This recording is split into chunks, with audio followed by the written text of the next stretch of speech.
Señor por esta lectura y pidamos al Señor dirección para comprender su palabra. Amado Señor, en esta hora te damos muchas gracias por tu palabra, te damos muchas gracias por poder juntos leerla, por poder juntos profundizar en ella y encontrar verdadero aliento, verdadero descanso, lo que es la verdad para nosotros también y el verdadero sentido de nuestra vida. Ayúdanos, Señor, a obedecer tus mandamientos. Ayúdanos, Señor, a no obedecer nuestro corazón, a no seguir nuestros pensamientos, nuestros propios sueños, sino que te pedimos, Señor, que nuestros sueños estén en coherencia con los tuyos, que nuestra mente, Señor, esté en coherencia con tu voluntad, que nos ayude, Señor, a que nuestros pensamientos, nuestros sentimientos, nuestras emociones, nuestras decisiones, Señor, estén sometidas a ti.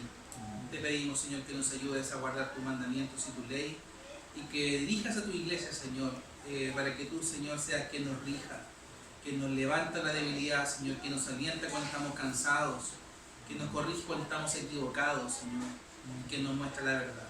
Te pedimos tu bendición en el nombre de Jesús. Amén. Existe una gran diferencia entre lo que es mucho y poco. Pero sabes, mucho y poco, la diferencia de mucho y poco es que mucho es mucho y poco es poco. Pero también existe una diferencia entre poco y nada, porque entre tener poco y tener nada, es mejor tener poco, ¿cierto? Pero también existe una gran diferencia entre tener todo y tener mucho, porque tener todo es no tener mucho, tener todo es tenerlo todo, ¿ya?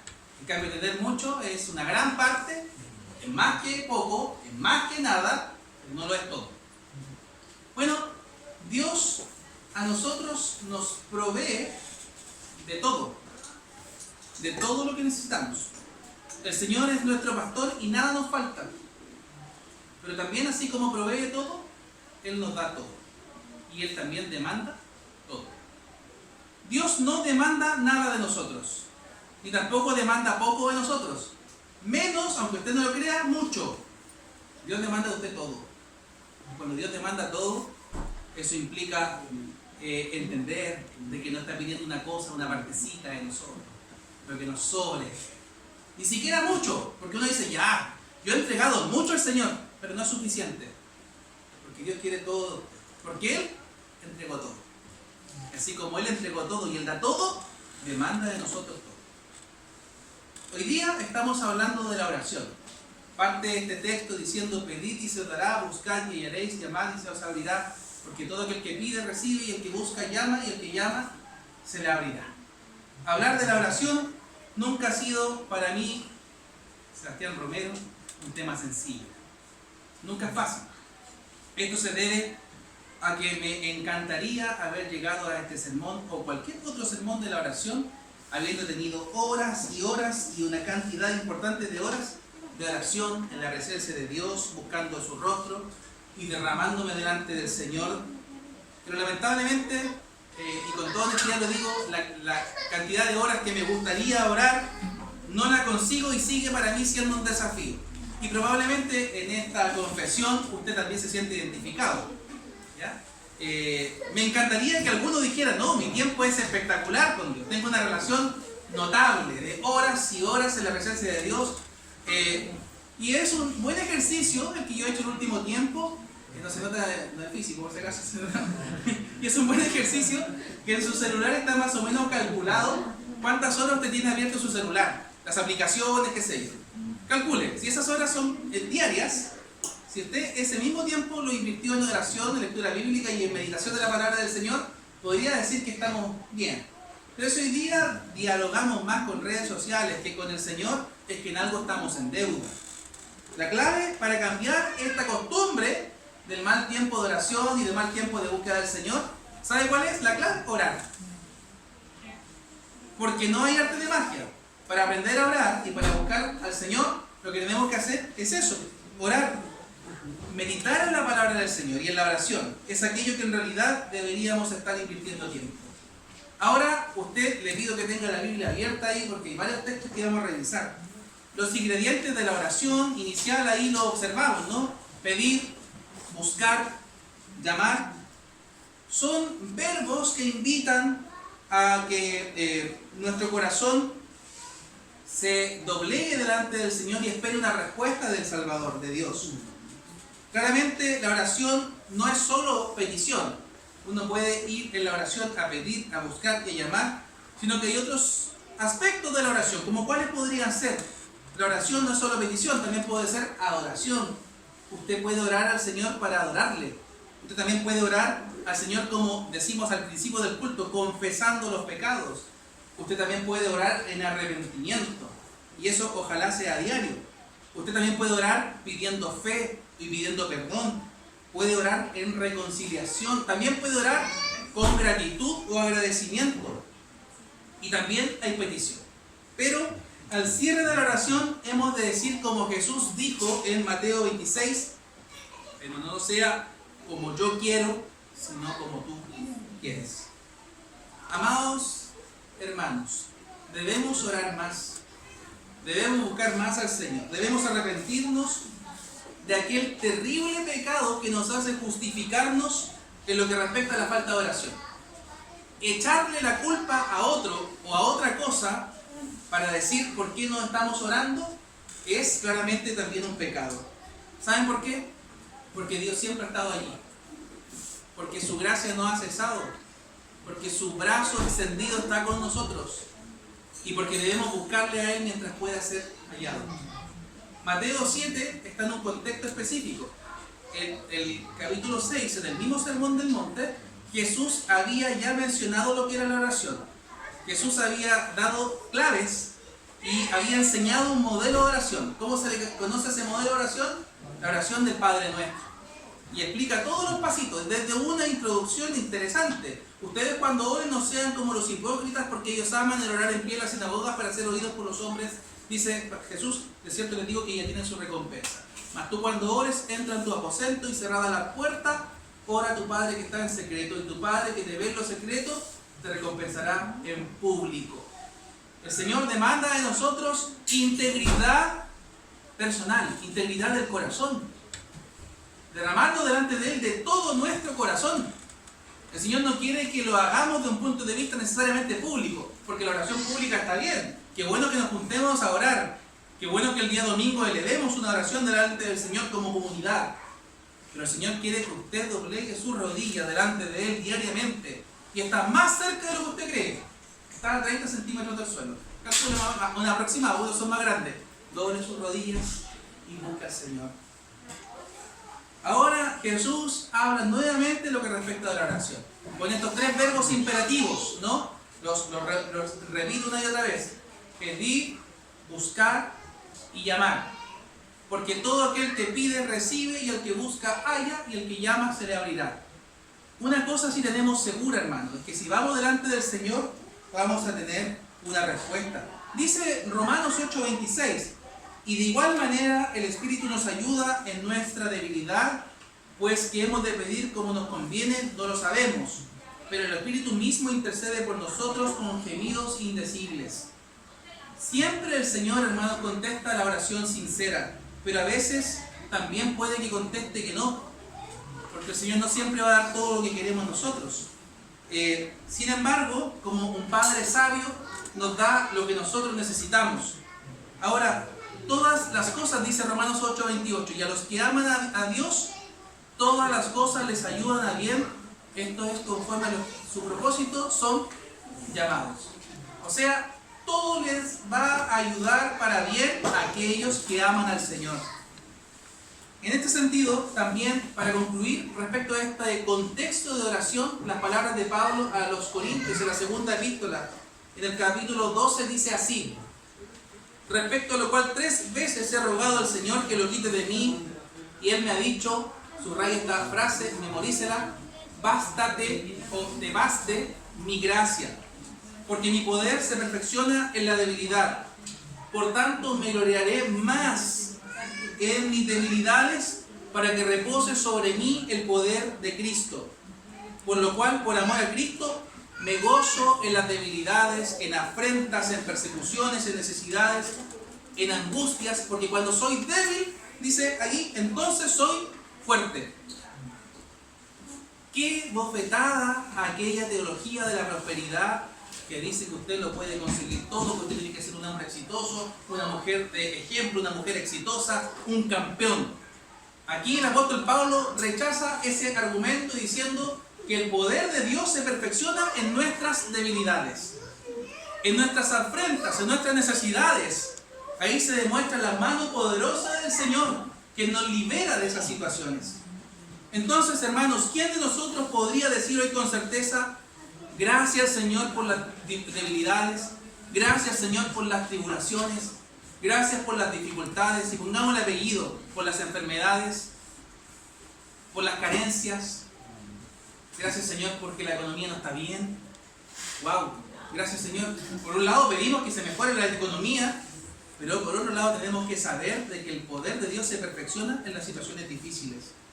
Observemos hoy en Mateo 7:12 dos enseñanzas claves para encontrar el significado verdadero de lo mejor de Dios. Y lo he mencionado. Primero, Dios nos da lo mejor. Dice el versículo 11, si lo leemos juntos: pues si vosotros, siendo malos, sabéis dar buenas dádivas a vuestros hijos, cuánto más vuestro Padre que está en los cielos dará buenas cosas a los que le pidan.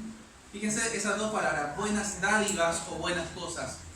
Dios a sus hijos les da las buenas cosas o las buenas dádivas. Dios a su hijo, a sus hijos, a su hija, le da siempre lo mejor. Hermanos, Dios a usted no le va a dar las obras. Dios a usted no le va a dar lo que no le conviene. Dios a usted le va a dar lo que le conviene.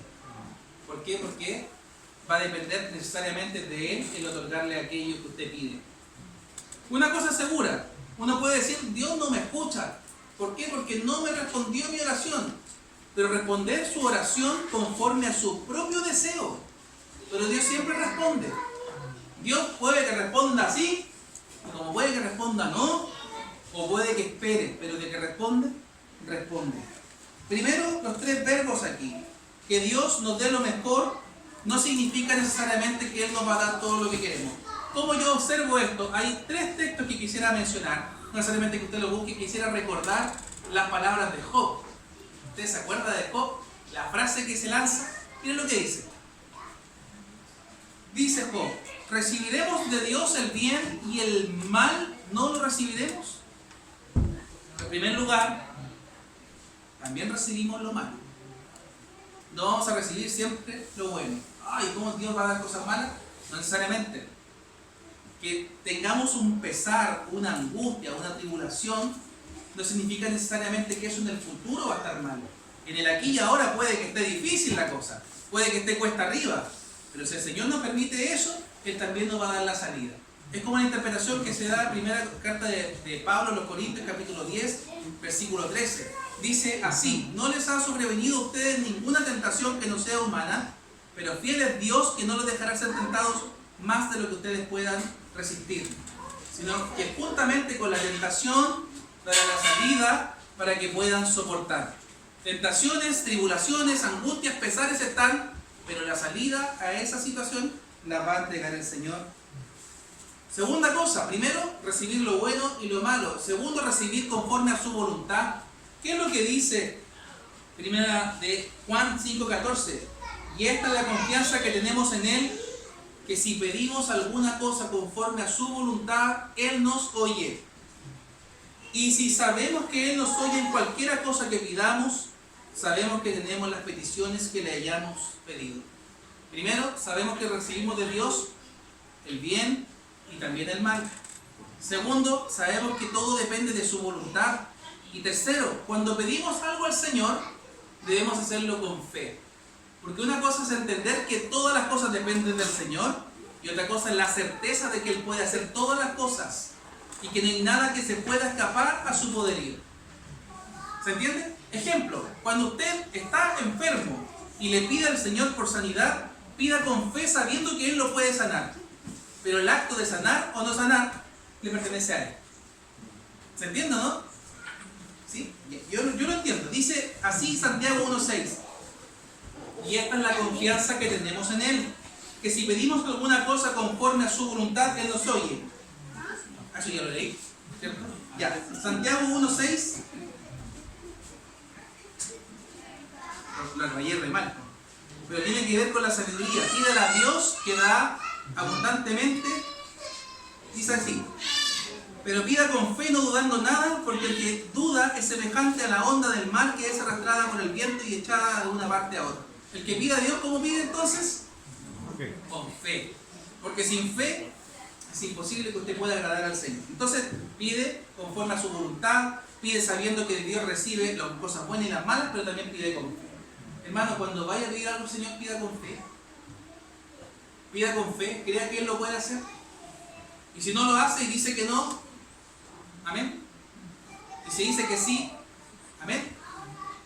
Sea que nos dé o que no nos dé, si el Señor dio y si el Señor quitó, el Señor de Él, el nombre de Él es bendito. William Hendrickson expresa lo siguiente: la creciente escala de intensidad, pedir, buscar, llamar, aquí se va a declarar de la siguiente forma. Primero, el pedir implica humildad y conciencia de necesidad. El que pide lo hace con humildad. El que pide sabe de qué cosas tiene necesidad y se la entrega delante del Señor. Segundo, buscar no solamente pedir. Buscar es pedir más actuar. El que busca está pidiendo algo, pero también está. Y tercero, el que llama implica las tres cosas necesariamente. Es pedir, más actuar, más perseverar. Si usted va delante del Señor para pedir alguna cosa que es conforme a su voluntad, hágalo con esas características. Pida, busque, pero también, sobre todas las cosas, persevere. Persevere en el Señor, persevere en sus caminos, persevere en las cosas que Él ha demandado de usted, pero búsquelo y búsquelo de todo corazón. Siguiente, dice el versículo 8 del relato que estamos viendo nosotros: porque todo aquel que pide recibe, y el que busca halla, y el que llama se le abrirá. Y dice así: ¿qué hombre de vosotros hay que si su hijo le pide pan le dará una piedra, o si le pide un pescado le dará una serpiente? Fíjese cómo demuestra el modelo de Padre Jesús. O sea, respóndale usted, los que tienen hijos, si su hijo le pide leche, ¿le va a dar veneno? Aquí. Obvio que no. Si su hijo le pide un pancito, ¿le va a dar una piedra para que se alimente? Nadie hace eso. Ahora, recapitula una vez más el respecto de la naturaleza del ser humano. Ustedes son malos. Y si ustedes, siendo malos, saben dar buenas cosas a sus hijos, ¿cuánto más vuestro Padre Celestial dará buenas cosas a los que se lo pidan? Y la pregunta aquí es la siguiente: ¿encuentras deleite en satisfacer las necesidades de tus hijos? ¿Cuánto más el Señor también haya deleite en satisfacer las necesidades de su pueblo? ¿Quieres ser entonces un padre ejemplar cuando el Señor te entregue hijos? O si ya te lo ha dado, ¿quieres ser un padre ejemplar? Hay dos cosas que tenemos que seguir. Primero, ser hijos ejemplares. Otra cosa con guitarra, ¿cierto? Bueno, ser un padre ejemplar, llame a su papá, llame a su mamá, pregúntele cómo está. Y segundo, aparte de ser un hijo ejemplar, por el papá y la mamá que tiene a su alrededor, también busque a su Padre Celestial todos los días. Busque su rostro, derrámese delante de Él. Y segundo, dice Jesús: ustedes, siendo malos, saben dar buenas dádivas a vuestros hijos, cuanto más vuestro Padre Celestial dará buenas cosas a los que se lo pidan. Hubo un escritor que expresó ciertas características de cómo la gente pedía las cosas. Y a veces uno cree que va a recibir las cosas fáciles, ¿no? Y en realidad las cosas a veces se complican. Recibimos lo que a veces no buscamos, o recibimos aquello que no pedimos directamente, aunque indirectamente probablemente usted está recibiendo más de lo que pidió. Nota ahí lo que dice: pedí fuerza y Dios me dio las dificultades para hacerme fuerte. Pedí sabiduría y Dios me dio problemas para resolverlos. Pedí prosperidad y me dio cerebro e inteligencia para trabajar. Pedí valor y Dios me dio peligros para sobrellevar. Pedí amor y dio a mi alrededor gente con problemas para ayudar. Y pedí favores, sin embargo Dios me dio oportunidades. Es fácil decir quiero exactamente lo que pido. Sin embargo, hay veces, hermanos, que recibimos algo distinto a lo que supuestamente pedimos para conseguir aquello que pedimos. Hay personas que dicen que Dios tiene un humor un poquito extraño, ¿no? Porque a veces la pasamos re mal en medio de la dificultad. ¿Y sabe qué? Eso es verdad. Usted y yo la hemos pasado mal. Si me dice que no la ha pasado mal, déjeme tocarlo. Todos la hemos pasado mal alguna vez. Hemos perdido a alguien, nos ha pasado algo, hemos recibido una mala noticia. Probablemente esa mala noticia o esa situación difícil todavía no la vivimos, pero estamos a puertas de vivirla. Usted no sabe lo que se viene en la semana. Quizás en la semana del 18 de octubre no sabíamos lo que iba a pasar en nuestro país. Y claramente que de un día para otro todas las cosas cambiaron. Estamos en medio de situaciones bien difíciles en el país, donde probablemente el 99.9% de las personas era imposible prever todo lo que iba a pasar. Pero ¿sabe qué? Dios está en control de todas las cosas. Y Dios tiene control de esas cosas también. Entonces, hermanos, probablemente cuando usted pide no recibe nada de lo que usted quería, pero recibe todo lo que necesita. ¿Por qué? Porque esa es la cualidad del Señor. Él es nuestro pastor. Y si Él es nuestro pastor, nada nos falta. Primero entonces, Dios a nosotros nos da lo mejor. Buenas dádivas, buenas cosas. Segundo, Dios demanda también de nosotros lo mejor. Cantamos esa canción, yo te daré lo mejor de mi vida. Y qué lindo suena. Pero siéntanlo, vívanlo, experimentenlo en la semana. Salga de aquí con un corazón así gozoso, alegre, desafiado en esta palabra de Dios. Pero no espere más, no espere el momento para orar. Aproveche el tiempo, el día domingo, el día del Señor. Aparte tiempo para buscar al Señor, lea más la Biblia. Busque más el rostro del Señor. Y le aseguro que las cosas van a comenzar a cambiar. Dice el versículo 12, si lo lee conmigo ahí, por favor.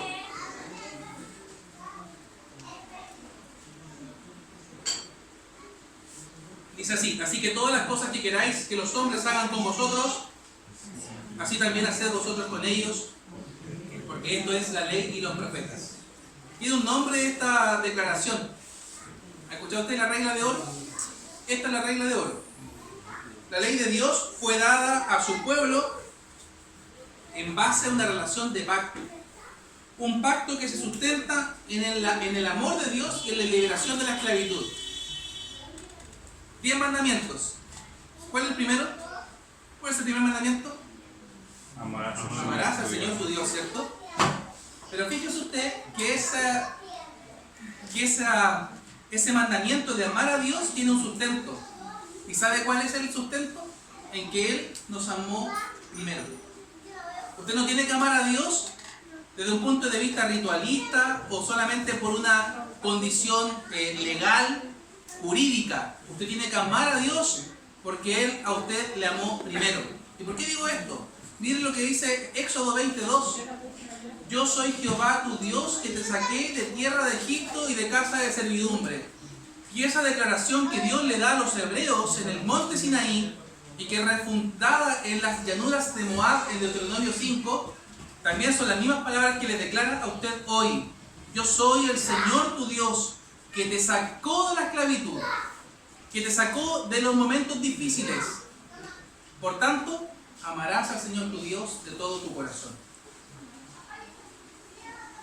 Hay esta famosa regla de oro interesante, ¿no? El famoso Confucio, por ejemplo, se le acreditaba haber dicho la frase: no hagas a otros lo que no quieres que te hagan a ti. Y los estoicos tenían una máxima muy parecida o idéntica. En los libros apócrifos, por ejemplo, del Antiguo Testamento, los que no están dentro de la Biblia, que nosotros encontramos: lo que no quieres que te hagan, no lo hagas a los demás. En el primer siglo habían 2 escuelas de enseñanza muy conocidas: la famosa escuela de Gilel y la escuela de Chamay. Ambas enseñaban la necesidad de no hacer a los otros lo que no querían que los otros hicieran con nosotros. Y esto es lo que se conoce también en algunos casos como la regla de cobre o la regla de cartón. Muy distinta a la regla de oro. La regla de oro, ¿sabe qué presupone? Presupone amor intencional. Presupone una actitud positiva y no negativa. No es como que si no me hacen nada, yo no hago nada. Jesús declara intencionalmente la necesidad de hacer a otros y de ser con otros como yo quiero que sean conmigo. Esto es la ley y los profetas, no es otra cosa. La historia de la civilización muestra que cada pueblo trató de regular sus normas o sus reglas. Por ejemplo, en la India, el famoso código de Manu tenía estas mismas características: no hacer a otros lo que no quieres que te hagan. El código Hammurabi, muy conocido también conocido como la ley del talión, ojo por ojo y diente por diente. En Roma había un principio natural de lo equitativo que expresaba lo siguiente: hay que dar a cada uno lo suyo y no se debe dañar a los otros. Se hacía hincapié en esto. En América, los aztecas tenían el mismo sistema, los incas también, todos con distinto nombre, pero todos con la misma máxima: no hagas a los otros como tú no quieres que hagan contigo. En su momento parecieron reglas de oro porque procuraban aquello que era justo, pero eran de cobre, eran maleables, eran flexibles, se aplicaban en algunas partes claramente y en otras no. Pero la regla de oro de Jesús se expresa en un tono positivo, y lo leo una vez más, versículo 12: así que todo lo que queráis que los hombres hagan por vosotros, así también haced por ellos. Que esto, hermanos, rige aún en todo tiempo y en todo lugar. Ame a su prójimo, ame al que le ha hecho daño. Difícil, ¿no? Difícil, pero ame. Y si no puede amar, pídale al Señor que ponga un amor en usted. Primero, para perdonar, y segundo, para amar de verdad. Hermanos, es difícil amar a los que no son muy amistosos. Es difícil amar a quien le ha hecho daño. Pero ¿sabe qué? El verdadero ejemplo de amor es Cristo Jesús, quien estuvo en una cruz y que fue sacrificado por nuestros pecados, y que en esa aflicción dijo: no les tomes en cuenta este pecado. Si hay alguien que nos muestra cómo amar, ese es nuestro Señor. Y si usted dice ser cristiano, es porque imita a Cristo. Y Cristo es el verdadero sentido del amor. El amor verdadero lo encontramos en Él. Jesús habló así, indicando que los cristianos nunca se relacionan con las demás personas especulando para lograr algo para sí necesariamente. No amamos a los demás para recibir algo, porque si no, no es amor, si no es condición, si no es estrategia. Usted ame a los demás porque el Señor a usted le amó primero. Ame al Señor porque Él le amó primero, y ame a los demás porque el Señor también ama. ¿Sabe por qué? Porque Dios no ama necesariamente por una acción de Él. ¿Qué es lo que dice 1 de Juan 4:8? Dios es amor. No necesariamente Dios tiene amor y no demanda de nosotros amor, sino que Él es amor. Jesús dijo en Mateo 5, 17 y 18: no penséis que yo he venido para abrogar la ley o los profetas. No he venido para abrogar la ley, sino para que se cumpla la ley. Esto que había sido enseñado en el Antiguo Testamento, el Señor lo viene a reconfirmar. Y dos capítulos más adelante, Jesús dice: amen a los otros porque esto es la ley y los profetas. Si usted quiere entender el verdadero sentido del Antiguo Testamento, tiene que amar. Si usted quiere entender el verdadero sentido de la palabra de Dios, debe amar.